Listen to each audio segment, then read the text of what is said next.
নমস্কার বন্ধুরা, আমাদের চ্যানেলে আপনাদেরকে স্বাগত জানাই। যারা চ্যানেলটিকে প্রথমবার দেখছেন তারা অবশ্যই চ্যানেলটি সাবস্ক্রাইব করে নেবেন এবং বেল আইকনটি দাবিয়ে দেবেন, যাতে চ্যানেলে দেওয়া সকল ভিডিওর প্রথম নোটিফিকেশন আপনাদের কাছে পৌঁছে যায়। তো 18ই জুন বসছে বিজেপির সঙ্গে প্রথম সরকারের বিধানসভার প্রথম বাজেট অধিবেশন।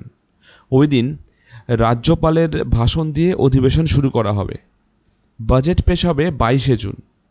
তার প্রস্তুতি শুরু করতে অর্থ দপ্তরকে কিন্তু ইতিমধ্যেই নির্দেশ দিয়ে দেওয়া হয়েছে।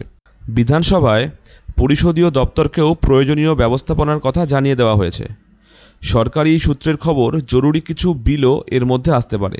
সেই বিলের প্রস্তুতিও নিতে শুরু করেছে অলরেডি পরিষদীয় দপ্তর।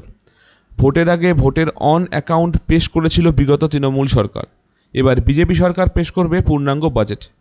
শুক্রবারই মুখ্যমন্ত্রী শুভেন্দু অধিকারী প্রস্তাব দিয়েছেন যাতে বিধানসভার সব কার্যপ্রণালী সরাসরি সম্প্রচার করা হয়। অধ্যক্ষ রবীন্দ্রনাথ বসুর কাছে বিষয়টি নিয়ে আর্জিও রেখেছেন। সেক্ষেত্রে মনে করা হচ্ছে বিজেপির বাজেট অধিবেশনও সরাসরি সম্প্রচার করা হবে। তো এই ছিল আজকের আপডেট। ধন্যবাদ।